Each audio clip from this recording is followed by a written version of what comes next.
Hey, Auburn fan. I'm clapping for y'all. I'm clapping for y'all. Oh, man. Oh, man. Oh, man.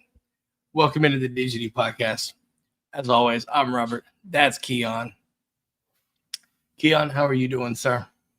I'm doing great. I'm doing wonderful. Glad we got the win. If you know me and you've been watching this show as long as we've been going, you understand I am out fucking standing. Period. Period. Dawgs win. 2010. Uh, double up the Auburn Tigers in Jordan Yeah. Hare. Keon, first things first, we're going to break down the show. So I want people to understand that. But I need to say this because the level of depth in what I'm about to say, I hope people understand how interesting this shit is. Okay. One, it was Cam Newton's jersey retirement night. Two, they won the championship there in 2010 with him. Three, you win 20-10 on his retirement night, on his jersey retirement night. And four, Gunner sends you off with the Superman identical to what he did in Jordan Hare. Talk about poetic. Yeah, I'm going to let you talk for a second. What are your thoughts on this game?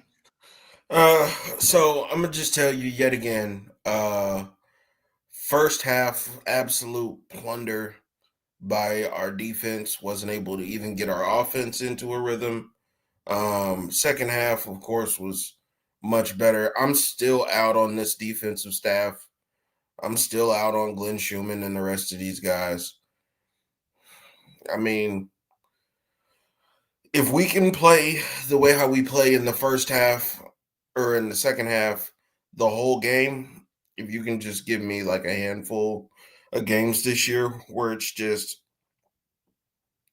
from a moment that the ball is spotted, we are on your ass like a bad rash to the end of the game, I can get behind it. But until then, nah. Yeah, Even though it's Auburn, I'm gonna be all the way honest. I'm not impressed by our defense at all.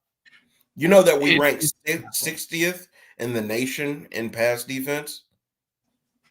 60th is 60th. not surprising. It's not surprising. Yeah, this didn't do anything for me, to be all the way honest. I mean, I enjoyed watching Auburn struggle in the second half, which we'll talk about a little bit more in depth there. But that first half, that to me felt like Auburn blew their wad there. But boy, were they moving the ball as easy as they wanted to in that first half. And that's just something that Georgia's had to worry about as a fan base for the last year and a half. Like this season and then even in the last year, it's becoming more of a common thing. Right? It was the common joke that, all right, go ahead and let them score first so we can start playing up, like, let us start playing ball.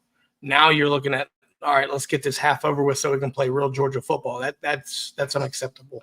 That's whoever's dealing with that. That's, to me, that's not good. I mean, listen, Auburn did some things that are not typical what they were doing, right? And I think partially due to the fact that Auburn had a bye week to really draw shit up against us. But you're Georgia, you should be on defense. You should be causing more problems than you were, and we just let it happen. Brad Pitt says the hypocrisy of a team that fielded Cam Newton to cite cheating as the reason we won that game. Clowns. Yeah, we're going to talk about that. There's a lot to talk about that, by the way. But no, I'm still with you, man. I was teetering on and off, and after this performance, I'm just not sold on our defensive staff either. I've tried to give the benefit of a doubt, and you know how I have been vocally about it. You can't expect anybody to feel that is an acceptable performance when it's becoming such a trend of just being so reactive. Because there's going to be teams, quote unquote, this Saturday, that can score and score fast and put you into holes that you cannot overcome. You cannot overcome. And that also tells me that your offense, if it sputters a little at all to start the game, you're going to be down double digits and fast. And that to me is just unacceptable. And so there's going to have to be a full-scale revival here within the season for me to really start to think about changing my mind at this point. Yeah, like as far as I'm we are what concerned, we are. yeah, at this point, it's like Kirby. At the end of the year, you got some tough decisions to make because this isn't gonna cut it. Like And for the people, I mean, you spent years being here, building, your defense to be vaunted and to be feared, and it's not. And not only just that, I mean, you were also the same coach that coined the phrase, "You're either elite or you're not." And these guys, the way how the defense has been performing, it's not elite. It's far from it, actually. 60th. I'll say this. Yeah, I'll say this. I saw what I saw in the second half. I'll obviously love the win. I'm not gonna. We're sitting here trying to be realist with people. I think people will gloss over the win and try to push away the problems. They're too glaring to me for us to believe that we can't. We have to take a look at ourselves. As Georgia fans, Keon, I think we have set ourselves up to fill the expectations that we need to be in the playoffs. That is our standard now. That's that and or national title contender, pure contender.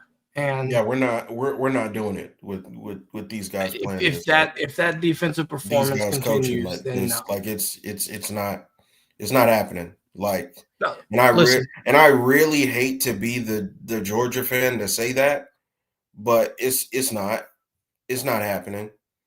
And I still got a Georgia game to go to this year, right? Like, I was telling Rob even off air, like, fam, we dropped this Auburn game. I'm selling my Texas tickets, like, straight up. Like, that's just what it is. And then I mean, Kirby's challenging the fan base to come out there and go crazy for the Ole Miss game. Why? For the defense to stall out for the entire first half again. For the how many games? Fourth game in a row. How many games? What week are we at? It's weeks. That was week 7. We've had 6 games. Come on.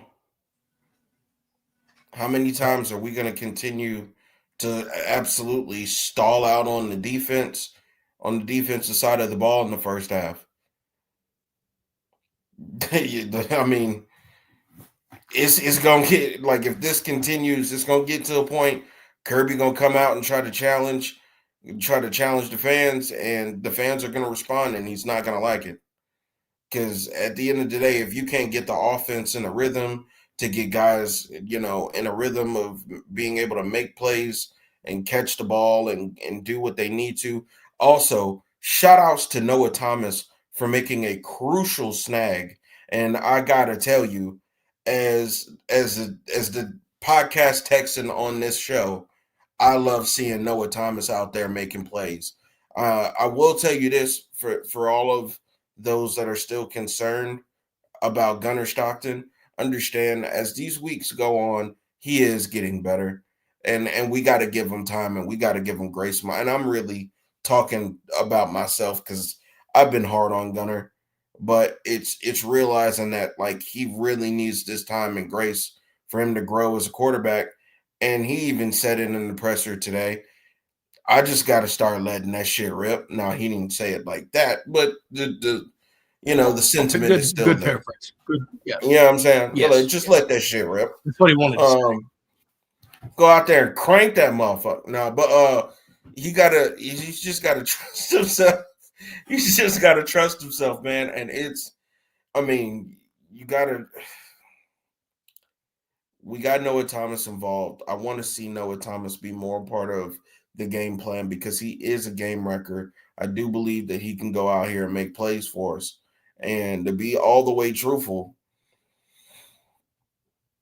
Auburn has some short ass DBs compared to the wide receivers we got on this team, man. So putting him in a position for him to make plays and be able to make his presence known is very important. But I did want to take the time to shout out Noah Thomas for coming up big on a crucial pass or on a crucial play for us, which also set us up for points. Shout out Keon, for I'm Josh gonna McCray for let it be bulldozing known. his way in. I'm letting it be known. I spoke that shit into existence, and you heard it No, here on you the DGD definitely did. podcast. You definitely Just did. gonna You let that be definitely known. did. Double, triple down on that shit by now, if not more than triple down. So yeah, I was extremely happy to watch that catch because that's what you call using your body. That's boxing out. That's going up and getting the football. That's everything that you wanted him to come here for to do. You did it. And I want to touch on your point with Gunner. A lot of people gave this kid shit up to this point of the season too, but the one thing you're not going to sit here and tell me and try to debate me is that kid embodies what this team is about this year. And that's just grit and toughness. Right. I think it's excuse me. I think it's pretty damn telling that he's that tough. And I think that his toughness is what's won these guys over so much. So you had Monroe Frailing playing fucking left tackle on one leg. And was throwing shit. I mean, I think he moved Kedrick Falk a little bit too. Listen, Monroe Frailing, you made yourself some money Saturday. Yeah. Money. But I think we take a look at this game, and I think this is the clear embodiment of what we needed to see. Listen, it was ugly. Offense struggled for the first time. We could not run the ball efficiently for the first time. The perseverance from the offense, in my opinion, is really something that I think people need to understand. And understand the context of the first half. You had 10 plays, 11 plays on offense in the entire first half. But to then come from that fumble, which we're going to get to, I promise you, from that moment on, you go down the field, and from that point of that fumble to the rest of the game, click, your offense is going. And it didn't look the greatest. It's not flashy. It's not sexy, if you want to call it that. But by God, you were moving the ball. You took what they gave you, whether it be penalties or plays, and you ultimately go down and you win the football game and you get out of Jordan-Hare with another dub. And that's 9 straight. Keon, fun fact, Georgia has 2 9-game win streaks. Can you name the teams? Auburn and Tennessee. Correct. But I want to get your thoughts on this, though. We talked about Monroe Frailing, and I think it deserves to talk about this.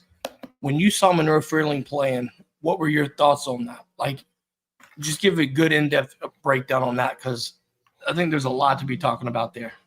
Boy, that left leg strong as hell.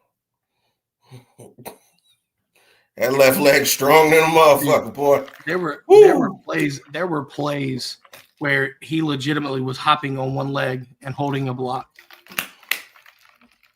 So I thought that was interesting. Just being honest. Finding a way to get it done, and that's what matters. Let's do this. What about the whole entire offensive line? Because they had their hands full. They had their fucking hands full. I think they did well. I think Donnie Glover and Juan Gaston did fairly well for that right side. I would agree. Were there any takeaways along the offense that you want to talk about? Well, so a couple of things. Wish we would have got more activity out of the running backs, but you just got to credit Auburn for that. But overall, Colby Young, good seeing him bullying shit. He damn near took all of Auburn's DBs for a ride there for a second.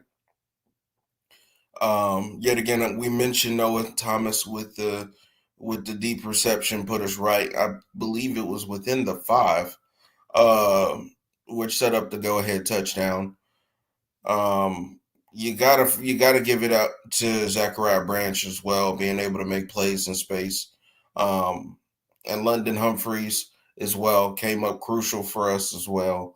Overall, I do like what the offense was able to do. Yet again, Gunner is just getting more and more used to things as far as being the starter. And I think the game is really starting to slow down for him. He just has to trust himself, man. And that's just what it is. If he could trust himself like we trust him, then it's all good. You just got to I think you've believe that seen when that. it comes to that, you got to trust the defense to get a stop. But also, on the other hand, defense, you got to be trustworthy enough to get a stop in the first half. Jesus Christ. Oh, The time of possession in that first half is disgusting. They had the ball for 21 minutes and 48 seconds compared to 8 minutes for Georgia at the end of the half. And that was before the fumble. Because we took for the most part the last 2 minutes. So up to that point, Keon, we only had 8 minutes of play. We had the ball for 8 minutes. That is not winning football. But somehow this team keeps finding a way to win, right? We started off a little bit pessimistic. I know people might not like that 100%, but we're here to tell you Georgia finds a way to win, and they keep doing it. The issue is, I think at some point you're going to get caught again, but you got to be prepared for that. But a win is a win. It was against Auburn. Fuck Auburn. As I said earlier in the last show, you know how I feel about this. I'm never going to truly be pissed off and not take a win. Period. right. You beat Auburn in Jordan Hare. I will take that. That is what it is. I can still sit here and say I've got concerns, which is exactly what's happening. With that being said, though, I like the fact that we found a way to operate on offense without truly getting the run game involved. I felt like we had become too dependent on running the ball effectively. It was working, so I understand. When it's not working, though, was my question. Is if somebody's going to be able to stop you, how are you going to respond to that? And you saw the adjustments being made in the game. You didn't have a chance to really make the adjustments, though, but you saw it after the fact, right? That second half, I thought offensively, we were seeing some really good fucking football. Really good football. It may not have been pretty and sexy like I just said earlier, but it was at least efficient. And that's how you find a way to win. It doesn't have to be pretty, but you win. And again, I think that was an answer for me that I wanted to see offensively.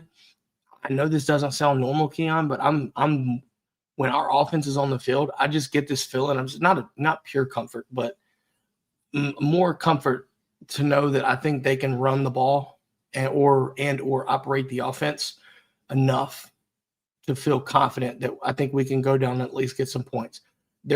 Sure, you're going to have some stalled drives. I get it. But at the same time, it's just like, okay, and here we go. I felt like it was good. And if that's the case, right, you're looking at teams that we've got on the schedule left. I mean, you've got big matchups. Ole Miss, obviously. You still got Texas, which, by the way, Texas dominated Oklahoma, turned Mateer over 3 times just because they lost in Gainesville. Or how a week changes things. Whether Mateer was healthy or not, if he wasn't healthy or not, he shouldn't have fucking played. But regardless, so you still got Texas on the docket. Georgia Tech is undefeated, folks. They are undefeated, and they That are waiting matchup for us. scares me. Buddy, that shit's going to be interesting. That shit. So we've all this being said, you've got some big time matchups still on the board. You get 2 of them at home. You get the other one in Mercedes-Benz, which is basically your home. You have to win those games. And Keon, I think you're right. If we lost that game Saturday, the outlook to make the playoffs is, to me, non-existent. But considering I don't think you can change what you are right now. Right. Not truly. I look at the offense. Let Monroe get healthier. I think things will get cleaner on the offensive line, especially now that the right side has been able to play multiple games. Solidify that starting five, but know that you've got the rotation if you need it. Right? I think that's something important in this time. You still haven't gotten Ernest Green back. Just where do you fit him in is the question. But at least I think that at this point in time, though, Donnie Glover and Juan Gasson on that right side should not be fucked with. Do not fuck with it because it's working. It's working. And you're also getting those guys opportunities to grow and learn. Yes, they had their ways. Yeah, I mean, listen, Keldrick Falk is arguably a top 15 pick if he ain't careful. I think he's going to be a first rounder regardless. I think he has the potential to be a top 15 pick. Kid is fucking legit. Of course, he's going to have his way with Gaston and Glover at times. I can't expect them to be perfect against him. And if they were, holy shit, look out. Thought they did fairly well. Honestly, what were your thoughts on the tight ends? I know there was the attempt down the field to Elias Williams that I thought he could have caught that, but just outside of his reach, which that's hard to really think about, but nonetheless. But overall, what were your thoughts on the tight ends? I wish we got them more activated into the game than what we did, to be all the way honest. I mean, they were active in the blocking game on them screens. For sure. No, I'm talking about in the pass game. But in the passing game, agreed. Yeah, no, and in the run game, they made their presence be known, which gotta say. There was a screen to Zachariah. I think it was Zachariah Branch. But there were bodies everywhere. And I mean every fucking where. Like that screen, I'm talking like, I think, who was it? It was Donnie Glover. Donnie Glover used his back to basically block somebody and actually took out two people. But then in the meantime, you saw Bobo get a body. You saw everybody catching a body. And it was glorious to watch. Yeah. The offense, the blocking, I thought did really good when they got the opportunity to operate the offense. Really, really good time to do that. But again, I go back to the defense. I have serious concerns because you didn't give your offense an opportunity to get into any kind of rhythm. It's not ideal, but sometimes it's going to happen. You start off slow on offense. The offense never had a chance to get opportunities in the second half or in the first half. Excuse me. 3 drives. 3. There's a lot to work on that defense. I'm glad we got a sack. I wanted 2. I think the official count was 1. But there was a lot of pressures moving him around the pocket, forcing him out and making bad throws that he could have completed and did not. I think we moved the line of scrimmage more than we needed to. So you have that situation there. CJ Allen is fucking playing lights out football. I don't know if you saw it. I think Kirby said he's actually healthy now, like fully healthy, which is you're like, what the fuck? Because he's been playing good football. And I said that last week or two. Keon, did you see him cover? Did you see there was a play Brooks Austin posted out? Dude, that right there is going to earn you some money on Sundays. That type of play right there is going to earn you money on Sunday. Mark the words on that one. But nonetheless, there was also another one, Keon, on the sack. Did you notice what happened? If you went back and rewatched it, I did. I realized what happened, and I think it's something that's noteworthy here. He saw the offensive line. I don't know if you know when they do this right here, right? It's basically calling the protection for them. He saw it, throws his hands up. For anybody that's curious, that's kind of and shout out to Brooks for informing us about this, but that's a cue to the film. Hey, I know something. We'll go back and look at it, basically. Sure enough, does what he wasn't supposed to do, but just walk straight in. untouched, sack. Get us off the field on third down. Shit like that right there is going to elevate his play to get drafted in the top 60 easily. I think he's a first rounder. I think there's the only issue, Keon, and you're an NFL guy, so please correct me if I'm wrong. The only issue is the market for him and what teams are drafting what, right? What needs and things like that. That's with any draft. Potential-wise, I think he's a top 45. So I could easily see him going first round. I could easily see him doing it. I don't necessarily know who would. I don't keep up with NFL enough, but I'm telling you, him and Raylan Wilson, by the way, are going to get drafted early. Yeah. Raylan Wilson's a freak, and I think he's playing really good football too. I think both of them are two top 45 picks. Because here's how this is going to go, and I'm going to cut this. Be sure to cut this part up. Raylan Wilson is going to show up to the combine. Raylan Wilson is going to run faster than any linebacker at the combine, and they're going to watch him in the splits, and they're going to say, oh, shit, not only is he faster than every linebacker here, but he might be more explosive than every linebacker here. So, yeah, both of those guys are top 45 picks. Dude, he's a physical freak, man. And honestly, we've covered – it's crazy to think that we've been doing this show for this long, but I remember watching him out of high school coming in, and now you're kind of watching him grow over the years, Yeah. I mean, I've seen that growth. Like, I've seen him grow and develop to be the linebacker that he is right now. It was a journey. He came in fast and somehow got fast as hell. It's not only that though, but he got smarter. And that's the key, right? That's the key with linebacker play at the University of Georgia. Intelligence. Right. Like you need to cover, but at the same time you got to play smart. High IQ guys. Which by the way, Justin Williams, but he's about to be playing more, and I can't fucking wait for that too. Because he looked good as well, just flying, and he's young, so he gets away with that. But and Lysol operator says need that second half blitz package for the rest of the season, but we need that second half defense. Period. At that point, you become a title contender. I'm just saying. Right? Would you? Well, yeah, I think you get what I'm saying. Keon, I'm gonna let you commentate this. All right. It's the controversy of the entire game, and it starts with the fumble, right? I want to get a first-hand visual representation of what happened, unbiased, from Keon. I want to hear that, and then I'll give you what I saw. All right, so here's the thing.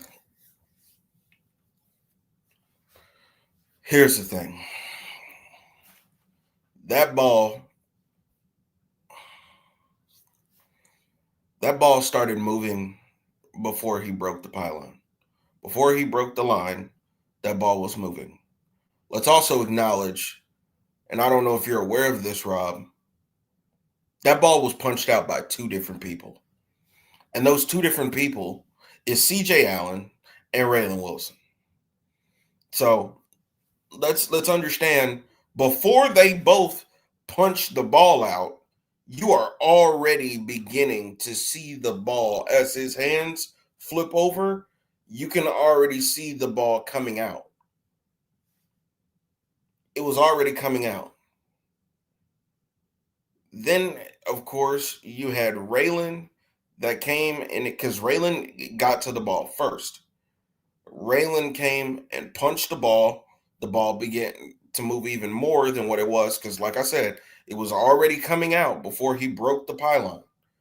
The announcers, when they're slowing this down, are saying, oh, wait, that ball is already moving as he's approaching the goal line. Raylan Wilson punched the ball. The ball is already starting to come out. And then as soon as the tip of the ball even gets close to the line, here comes C.J. Allen and punches the ball out almost simultaneously as he is crossing the goal line. So as the football itself is crossing the goal line, like punch, cross, like that's kind of that was the sequence. It's a bang bang sequence. But after they slowed everything down, you really begin to see, okay, boom, the ball is starting to come out. He's coming up to the goal line, and the ball is starting to come out. Boom, Raylan Wilson punches the ball, and the ball is damn near out of Jackson Arnold's hands. Let's be completely honest. And then Raylan Wilson, and then CJ Allen completely punches that ball out right before he breaks like the goal line.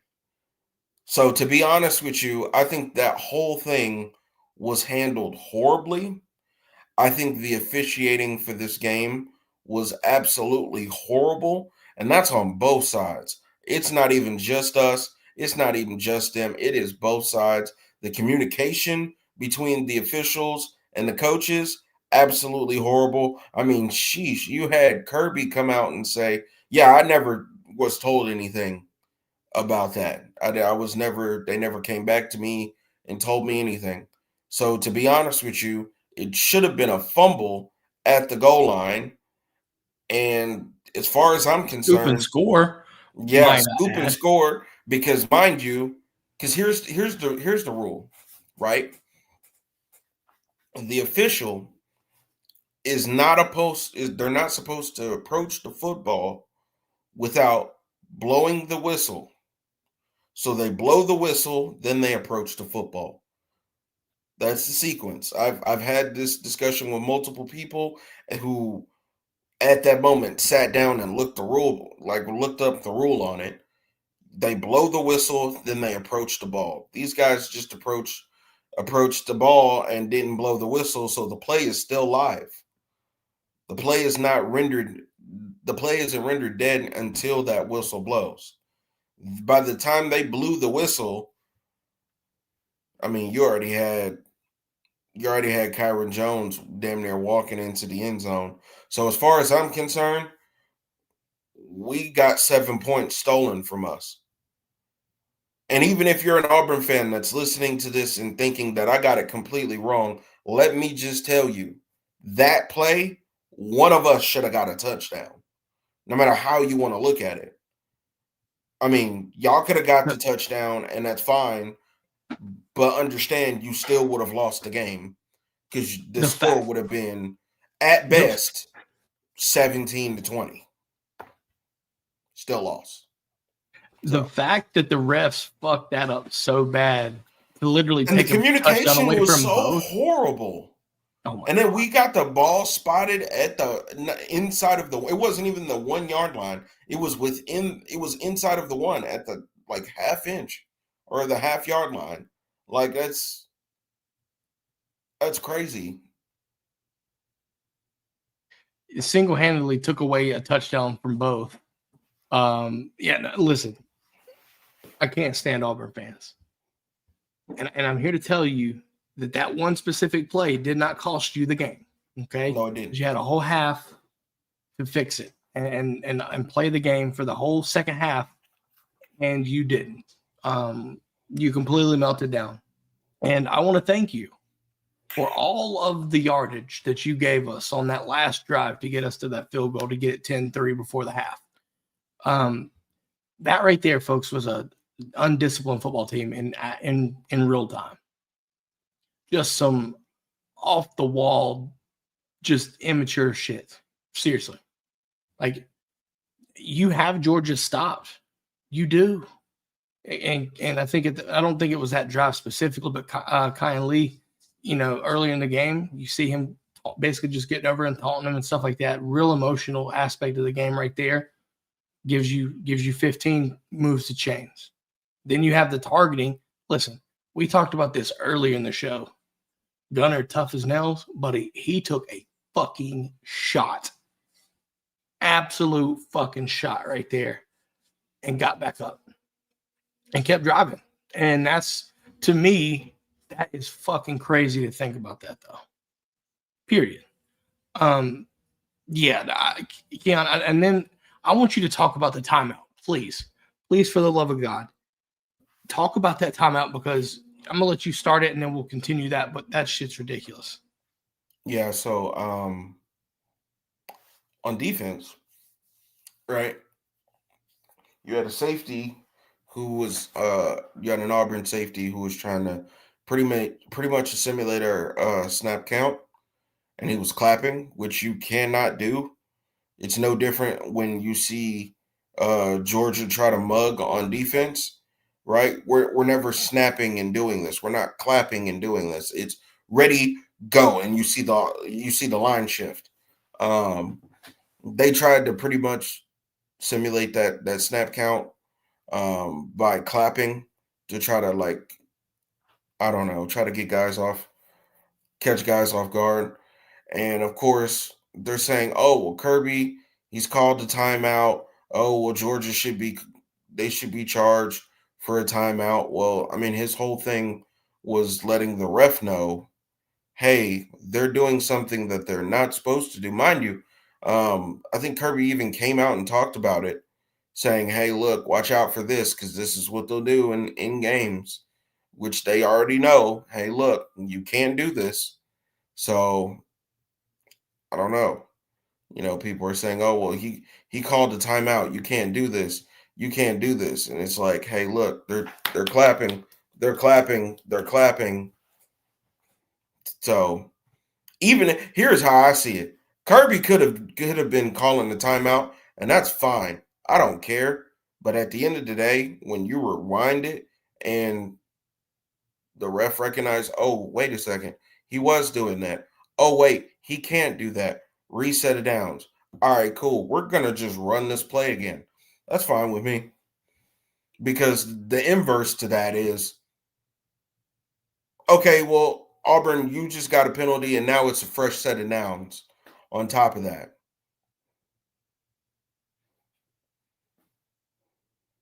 It's just mind-boggling. Auburn fans thought that it was a timeout, and then also should have been a delay of game.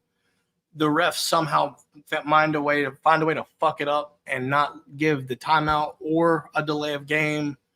Yeah, it's just more and more crazy shit. And really, Auburn total yardage on penalties alone, 11 penalties for 103 yards. Keon, asked this question. Did Kirby call the timeout? We posed this in our chat on YouTube prior to the show. Did Kirby call the timeout? Yes or no, and why?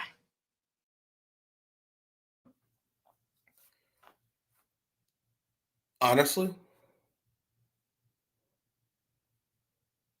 it doesn't fucking matter. It doesn't matter. It doesn't matter.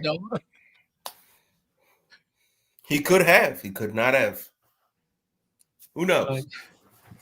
Who knows? Nah, I mean, do we leave it up to speculation, or is this Absolutely.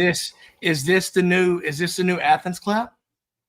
Is this I don't know. Is that the pity clap? I don't know. I don't know. Keon, in all honesty, do you want my honest answer? Yeah. Kirby called that timeout. But guess what? It didn't count, and Auburn still got that ass beat. So have fun with that and seethe harder, Auburn fans. Because these dogs are taking that win, and I don't give a shit what happened. Because that timeout didn't stop y'all could have stopped us, okay? You could have, but you didn't. It's time. It's time. Let's talk about the nail in the coffin for Cam's senior night or jersey retirement night. Let's talk about this dive, right? Let's talk about this dive. How poetic, Keon, how poetic was that Superman dive to end the game and to completely ice the game? Because he could have just ran for the first and then slid. But old buddy decided to sit there and just Superman that hoe. And I ain't mad at it. I'm not mad at all about that. When you saw that, how did you feel about it? When I saw him swerve and bend that corner, whoa, I knew he was gonna go airborne. I already knew. I was like, he's gonna do the. Did it feel like he was slowing himself down to then do it? Like I felt like I've seen Gunner run faster, And so, like, it felt like when he hit that naked boot off the other side, it felt like he wasn't running full speed, but just enough to make the dive look dramatic. Yeah. And sure, it wasn't like he just held the ball and extended it, right? He legitimately held the ball and Superman. To then Oscar Delp comes in and I just lost it. I lost it. And let's be honest, leave a comment if you lost it too, because I guarantee if you were a Georgia fan and you really understood the significance of what happened in that moment, you probably did the same thing. You absolutely did the same thing.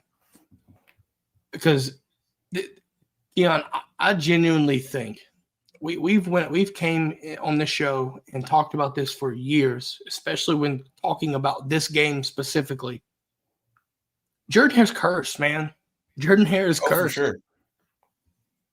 Did Jordan Hare strike Saturday night with that fumble? Did it strike? Yes or no? Yeah, it struck out. Explain yourself. I mean, I was worried about the environment. I thought it was going to be ruckus. I thought it was going to be chaotic. And from people I talked to that went to the game, they said it was lively all the way up until, Georgia started moving the ball heavily in the second half. And once we tied the game, once we took the lead, that's where a lot of people started to be like, oh snap. Some people that have talked to me, from some people who talked to me about it, they were like, once y'all got down there and y'all took the lead, it was just like oh snap, like this is about to get bad kind of situation. So overall, really happy that we got the win. Fuck Auburn. And we're all in the old piss. Keon, I'm going to leave this. I think this might be the best time. Well, but we need to do game balls, but I want to. Should we do the game balls and then drop the stat? I think the damning stat of the night, or do we do the damning stat and then do game balls? We're going to do game balls first. Who's your first one? Okay, Monroe Freely, without a doubt. Yep, without a doubt. Listen, this is going to be one that I'm not going to necessarily say we're limited to just one. There's several that can be given out. Okay. I got another one. Noah Thomas. You took my second option. You asshole. Noah Thomas. I was going to speak that up even more, and you took it from me. Just like Georgia took that football away from Jackson Arnold. Okay, you took it away from me. I'm going Gunnar Stockton. The toughness that he displayed Saturday night. Again, that right there is the perfect example. Listen, he took some kill shots. Absolutely. Throughout the entire game, took some kill shots from start to finish. The hit up the middle that Chauncey missed the pass protection on just got obliterated. The targeting hit on Kyan Lee, obliterated. Just taking shot after shot after shot, getting right back up and like, hey, I'm here to play football. What's going on? Dude, if that happens to Carson Beck last year, buddy, we are cooked. Because I don't think Carson makes it through that. That's just how strong he is and how tough Gunnar Stockton is. But he really grew last night. Yeah, I think so too. While we didn't get to see 100% clean game, and we really were kind of limited offensively to like that 1 second half, right? The second half and that real good drive. You mentioned it, right? Seeing downfield, hitting Noah Thomas, pushing it down the field. I thought Elias Williams could have come down with that. He threw another one down the sideline, the opposite sideline to Colby Young that just barely hit his fingertips. Keon, if those three connect, you're looking at almost another 100 extra yards of passing. Or those. There were 3 plays downfield that he missed on, and if those connect, I think you're looking at another 100 yards of play. Was it perfect? No, we talked about that earlier. It was not perfect. Again, letting him run the football, I think he did well to maneuver out of the pocket, get yards when they were given to you. I mean, take a 1st and 10 and make it into an easy 2nd and 2. right? Just things like that, small things that go under the radar, put you in winning positions by getting you ahead of the sticks. That matters. And then again, just going and sealing the game off. Could have slid, right? Made sure that there wasn't any time on the clock. Could have done that. But no, you sat there and you did the most Georgia thing possible. And you just Superman on all them hoes in Jordan Hare and Cam Newton on his jersey retirement night. And for that, sir, I give you the game ball. Yeah, I'm with you. For me, the defensive game ball, I'm giving it has to be CJ Allen. I think You took that CJ one, Allen Phil. came out there and absolutely balled, came in and got the sack. He also honestly almost had an interception as well. Yeah, Not gonna forget the goal line stand, the punch out in Jackson or with Jackson Arnold. Uh, I got to give it to him, man. Guys came out there and handled business and did exactly what he needed to do. So CJ Allen is definitely one I got to give game ball to. Another one more. Peyton Woodring. Damn it. That was going to be my last honorable mention. Peyton That's a good Woodring. one, though, too. 53 Special yarder team. and could have went from 60. Yeah, no, that shit was good for 60.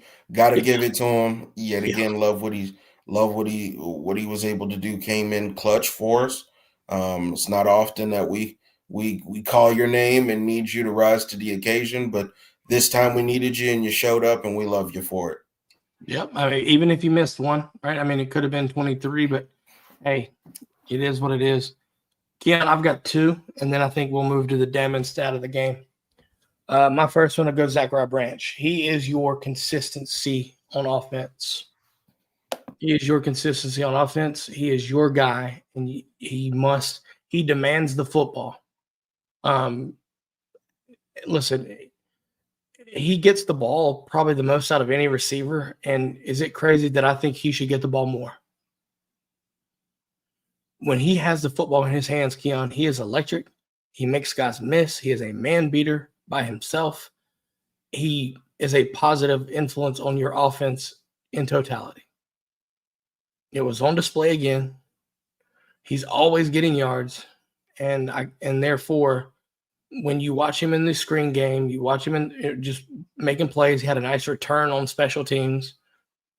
That's worthy of a game ball to me. And I'm going to go on defense here, and I'm going to end it up. I think this is a good one here. I've kind of been thinking about this.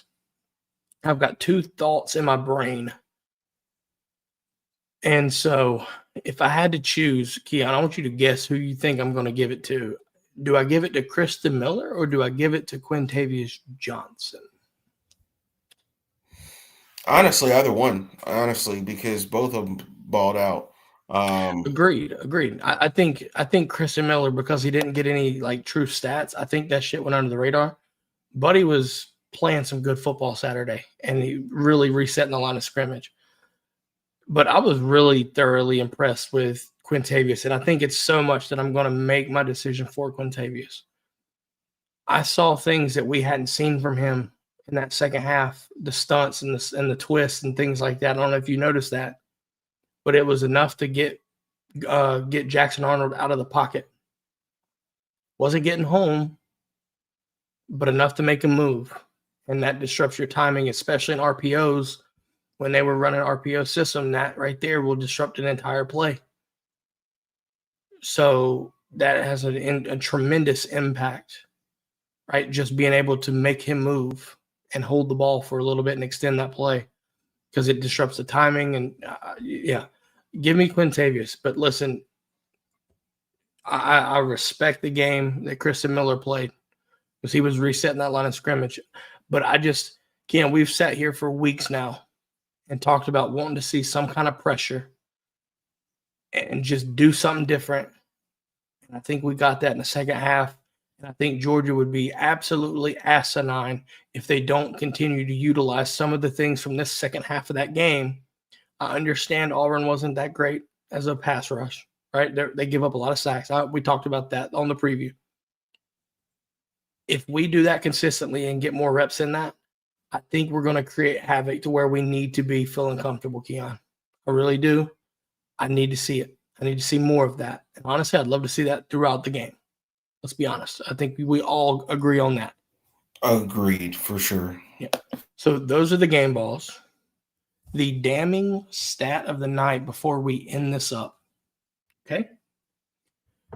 Keon.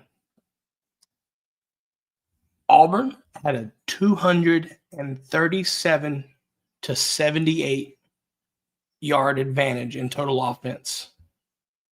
And the 21-48 to 8-12 time of possession.